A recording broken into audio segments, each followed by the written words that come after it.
Hey y'all, welcome back to Trendy DIY 29. Back for another episode of Grow Your Own Sustainable Garden. This is episode 3. And last episode, what we did was we talked about our peat pellets, which we got right here.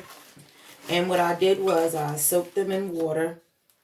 And as you can tell, they expanded to about 1.5 inches tall, which means they're ready. But before we get into planting, I want to go over how I made my decisions on planting what and how I plan on going about this, because as you can see, this is a lot of stuff. So one thing to keep in mind, any plant that is a larger plant or has a larger seed, you really don't want to plant that in a peat pellet unless you get the really big larger ones, because the roots tend to take over really fast and you're gonna have to keep transplanting it. So anything with a larger seed, like for instance my sugar snap peas, I'm gonna plant these directly into a pot. It may be the pot that I plan on keeping them in. I haven't made that decision yet, but yeah, and these tend to do really well during the cool and colder months too. So this is something that will be in your garden far after a lot of things have died off. So when you're picking out your seeds, make sure you look on the back. It has all the information about when to grow it based on where you live. And also, it will give you a lot of information on which plants are still good to grow during the colder months. So you can make sure that you get some seeds that are good for the warmer months and some seeds that still produce in the cooler months, so that when summer or spring is over, you don't have a garden that's completely dead with nothing edible. You want to make sure that you have some that will continue to grow through the cold months. Like for instance, kale will grow through the cold months. Cabbage will grow through the cold months.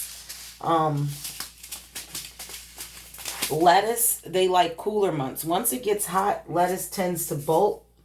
And bolting, what I mean by that is it shoots up to the sun and it'll go into seed. Once that happens to lettuce, the lettuce tends to taste very bitter and you're probably not going to want to eat it. So keep that in mind. So once it gets really hot, most likely your lettuce is going to die off. And if that's the case, what I say is to have some extra seeds of this already planted and started indoors, so that when your lettuce dies off, you can dig those out of your container and you can plant in the kale plant to have something growing. So I would do that. And what I did to make my decision on how I set this up is that I did all of the things based on category.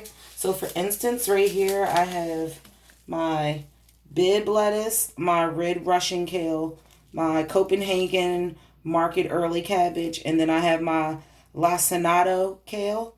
And these are all what I plan on to grow in big heads, because when you buy stuff like this, you can actually you probably heard of what do you call it, the miniature varieties, like the baby greens and stuff like that. All baby greens is just the same thing as if you're going to make a giant thing of lettuce, but you just put a lot of seeds so that it can't grow big, so you'll have a lot of baby ones. But for these ones, I want to make sure that I get big heads, so that's why I have these together, because it's going to remind me that when I plant these in my garden, these are going to be the big head types of lettuces and kales and cabbages, so it needs more space. So that's why I have these together. And then right here I have these together because these are my two herbs, the basil and the peppermint. The basil I'm thinking about doing in a pot with the tomatoes to help protect those.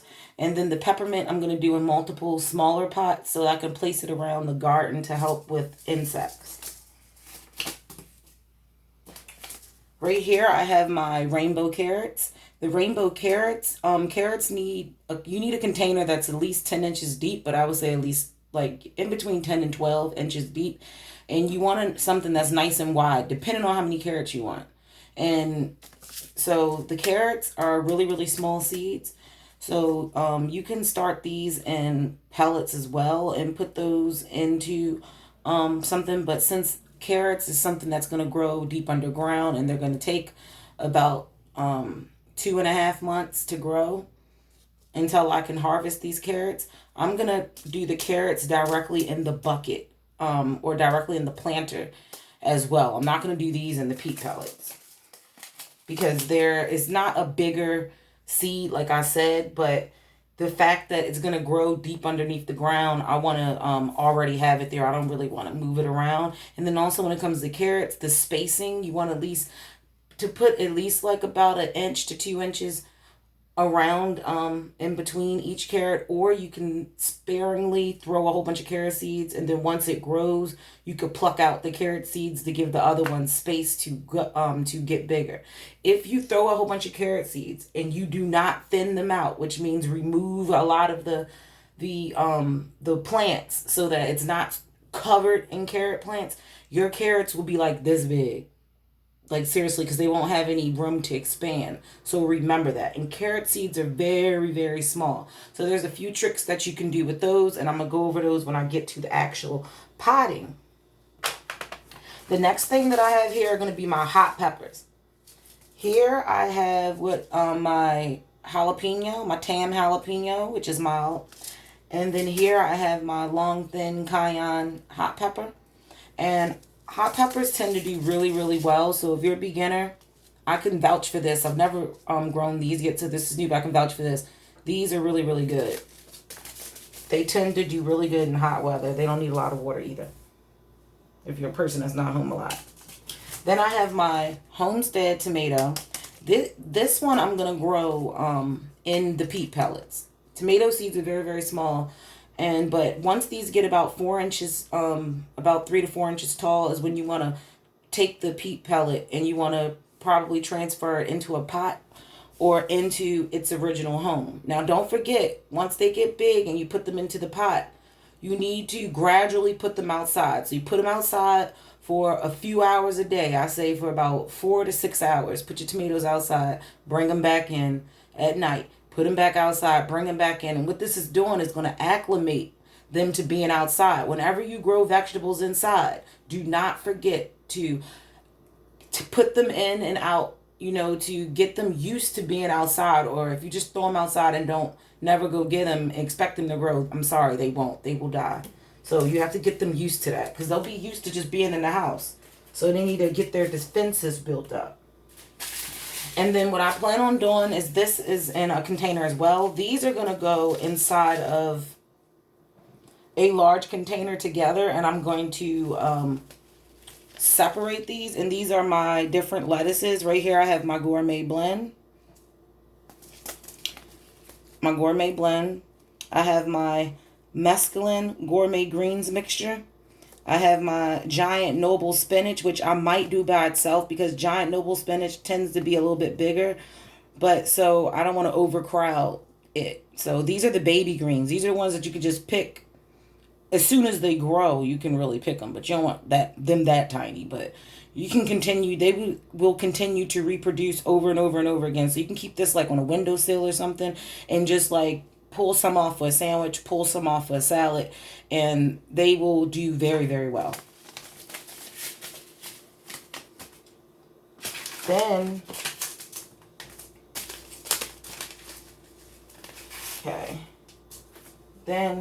I have my bell peppers. This is the Grand Bell mixed colors.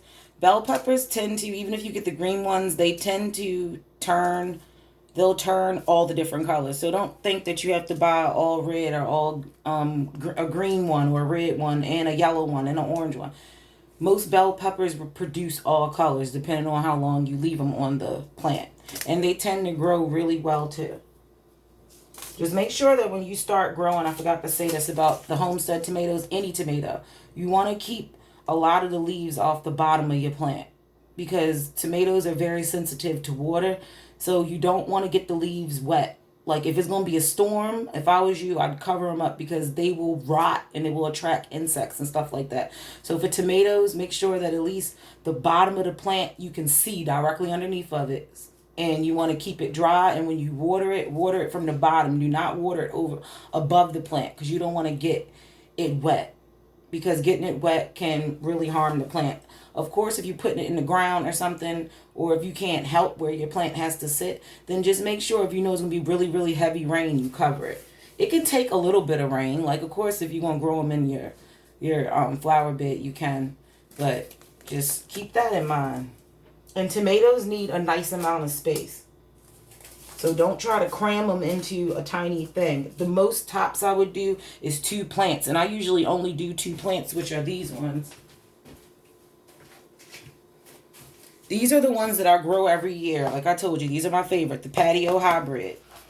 Hybrids tend to be really good because they usually take one plant that's good for one thing and then one plant that's good for another thing, and they breed them together. So for instance, they'll take like a plant that's good in sun, and then they'll take a plant that's good in the rain, and they'll put those together, and then that plant that comes from that will be a plant that will be good whether it rain hard and be good whether it gets dry. So, but these are the type of plants that I will plant 2 of these together in a basket. Remember, they bush out. They get very bushy. These are determinate varieties, and determinate varieties are the varieties that they grow to a certain height and then they go to flower. They're not going to keep growing forever. If you get indeterminate varieties, the indeterminate varieties will continue to grow, and they'll grow really, really tall. Sometimes they'll grow up to like 6 to 9 feet. So keep that in mind if you don't have the space for something giant. And tomato plants are always going to need some type of trellis or some type of something, because they're going to need support, or you'll get them all nice and pretty and then the stalk will snap. So make sure you tie those up good. And speaking of tying those up, what you want to do, where did I put it? Oh, right here. These look really terrible, but they're supposed to be outside, so don't come from my little things. And they were on sale because they look terrible, but they go outside, so they're going to get wet, and they're good for the elements. But what I have here are these little things. See, they're really old. Garden tie tape. Get these. I have it in like a thick version, and then I have it in a thinner version. And what you do with these is you would use this to tie your tomato plants or your pepper plant or any plant that will get heavy and fall over.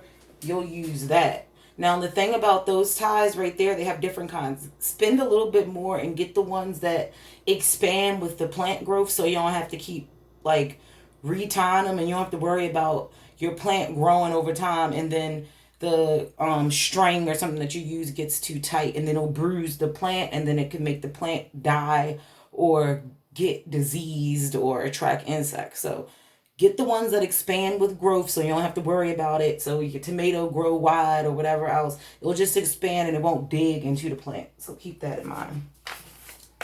And then the last category are going to be my decorative and my decorative plants, which are going to be my flowers and stuff, as well as my medicinal plants. Right here, as I said, I have my cat grass. I'm going to grow this for my cat because he loves to chew on my plants. He does it all the time, and I don't know, like certain plants are not healthy. Even if we can eat them, certain plants can be very, very deadly to your animals. So don't think that just because you can eat it, that your animal can eat it. It could probably make them very sick. So make sure that if your animal tends to chew on your plants, find out. There's lots of stuff. I even think that there's certain plants that you can get for dogs as well. Dog grass and other stuff too. So look out for that and make sure you plant some so that your animal will have something to chew on in your garden so that it doesn't get sick, and then you got to pay those expensive vet bills.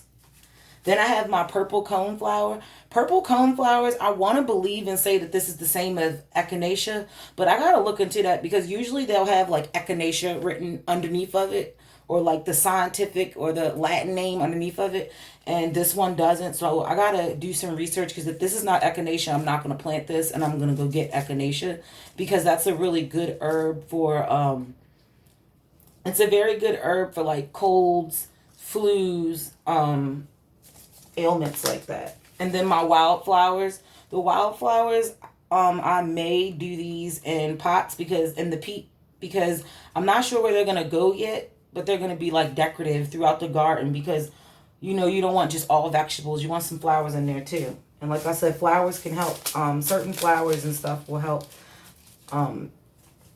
deter bugs and different rodents and stuff. So always look into plant companions. And there's a lot of information on Google, on YouTube. I'm not going to get too much into that because I'm trying to keep these videos somewhat short.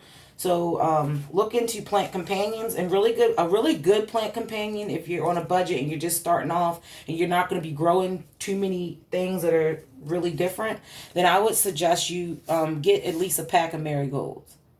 Get a pack of marigold seeds, or if you want to take the easy way out, go to Home Depot, Lowe's, Walmart, something like that, and get a few marigold plants. Marigold plants don't have the best smell, but they deter a lot of different insects, especially mice and rodents and stuff. They deter them. So these are really good to have in your garden, and place them in pots around your precious vegetables and stuff. Don't plant these directly inside the pot with your vegetables, though, because they will compete for nutrients in the soil, and it may stunt the growth of your vegetables. So don't forget that. And then the chamomile, I plan on doing the chamomile probably in separate pots too, because I want to be able to harvest this for my website, which is www.creativejourney29.com. And on that website, like I said, I sell a whole bunch of handmade things that I make all by myself. And I have skincare products on there as well, different soaps, body scrubs. And I tend to use a lot of herbal things because a lot of herbs have a lot of different health benefits. So chamomile is something I like to use in my products. It's very good for your skin. It's very good to be used as a toner. It's good to be used as something for soothing, or like back aches, cramps, stuff like that. And then I have calendula, which is really, really good. This is good when you grow these flowers to dry them out. You can sit them in like some sweet almond oil and sit them in there like in a nice, cool, dark place. And over time, you just keep shaking them, shake them, shake them. In a few months, you'll have some nice calendula oil, which is really good for back massages. It's good to put on your skin. You could put it in water. You can make tinctures. You can make tonics. All different types of stuff. Calendula is really, really good. I would say that if you have to pick one flower, if you want to plant something for skincare, I would say calendula. It's better than a lot of different things. And also lavender is a really good flower to plant in your garden as well. It is also an insect deterrent. So that's really good. Only thing is, lavender tends to be very fussy to grow. So if you're going to get lavender, I would suggest not planting it from seed and just spending the extra money and buying lavender that's already grown. And so what I'm going to do, what I want to show you guys is that what you should do is come out with a grid. This looks really messy because I just did it real fast. I probably could have found something online, but I just wanted to do this video. But this is a grid that I made, and it's basically mimicking how many slots that I have on my pellet, and I'm going to show you. So right here with my Jiffy pellet system, I have all of these. If you can tell, I added more because I thought about I'd rather have too many than not enough. So I have, I believe, 52 or 54 different pellets right here. So what I did was I made 54 squares on this page, which represents each pellet that's on here, okay? So each pellet on here is represented on this sheet of paper. And what I'm going to do is I'm going to fill in, let me move this. And make sure you do this before you do anything. Label top and label bottom, because you don't want your page to be flipped around and you're confused. So label top and bottom. Make sure you have the exact amount of squares, okay? And then right here, what I can do is say, for instance, what I'm going to do is figure out what I'm planting inside of here. And then I'm going to write each plant and where it's going to be, so that when they start to grow, inside of here, I'll be able to look at this and say, okay, what's in row number 1? What's in row number 2? What's in row number 3? Because when plants start to grow, they tend to all look alike. So if you're not a very seasoned gardener and been doing it forever, don't trust your brain that you're going to remember. Of course, unless you're planting all the same thing, or if you're just going to do like half and half, then maybe. But I would still advise you to My cat was trying to get down in the basement, so I had to help him out. I would still advise you to get some sticky notes, at least two, even if you're doing half and half, and put one sticky note on each side so that you know. Because the last thing you want to do is think that you know which plant is which, and then when you go to plant it, you plant the wrong two plants together, and then they could be two plants that will completely kill each other, because you don't want to accidentally plant two big giant plants next to each other when you meant to do a big one and a smaller one. So don't forget that. And what you would do, like I said, is just fill in each one. Write the date that you planted them. You know, you can write when you plan on putting them outside, or how long they take to germinate, or whatever important information that you want to put on here. And then what I would do is keep this on my refrigerator, or keep this, get a thumbtack and keep this on the wall, pinned up directly by your Jiffy plant pellet holder, so that you can know exactly what's going on, because you don't want to forget. I don't want to make this too long, guys. So this is what we're going to, this is basically my setup and how I get organized to figure out how I'm going to plant. I don't always use this method, but when you're using seeds, you really want to use this method. I tend to not plant that much from seeds. That's why I said that you guys are going to come on this little journey with me, because I've planted a lot of stuff before in the past, but a lot of times I always buy the plants like the ones I showed you that's already started at the Home Depot. But I wanted a lot of variety in my garden this year, so I can get a lot of experience. As you know, gardening is trial and error. So I wanted to have a lot of variety, so I can have a lot of different things in my garden. And I would be able to learn about how to grow different plants, so that next year I will be ready. You know, so if you're just starting off and you don't have the time, or you don't feel like putting effort in this, then buy all your plants done. The only thing I say, if you buy all of your plants already like potted and everything, already growing like at Home Depot or something, your variety of plants is going to shrink tremendously. You're not going to be able to grow, you're not going to be able to get half of this stuff at Home Depot. What you may be able to get at Home Depot out of all of these that I have that's growing already is probably some tomatoes. You could definitely get tomatoes in different sizes. You can definitely get the peppermint already grown. You can get the basil already grown. You can get kale. You can get certain lettuces, not all of them. And you could probably get some marigolds and all of these flowers you could probably get, like all these flowers. But the thing is, the flowers and stuff are going to be really expensive. So you're talking about, like, you're going to pay $7 to $14 per little container or little circular thing of flowers. And it's not worth it. When I paid, like, look at this, $1.58. I think the most I paid for any of these seeds were $2, which was the catgrass, which is by Burpee. Burpee is the one company I usually always use. I swear by them. Burpee, as well as Bonnie. Bonnie is really good. That's who I get my patio tomatoes from. So look out for Bonnie. Look out for Burpee. And all of these seeds, believe it or not, are by Fairy Morse. I've never used Fairy Morse seeds, but when I was at the seed store, I noticed a lot of people were buying these. So sometimes you got to look at gardeners and be a little bit nosy when you're at a store in the garden section. And don't be scared to talk to people. People love their plants, and people want more people to plant stuff. So don't be shy. Ask questions. People would be more than happy to help you. And to be honest, if you're like a Walmart, Home Depot, something like that, you'll be better off asking customers who have plants in their cart versus asking a employee, because a lot of employees tend to not be that knowledgeable when it comes to plants. So if you have plant questions, find somebody with a cart full of plants, and they will answer, and a lot of people will be more than happy to help you. They will go out of their way to help you, like, really. And don't be shocked if people come up and ask you questions, and just politely tell them, like, I'm just starting off. So, yeah. So, thank you guys for watching. Make sure you like, you share, you subscribe. Make sure you check out my website, www.creativejourney29.com. And I'll get back to you guys with the 4th installment of growing a sustainable garden. So thank you guys for watching.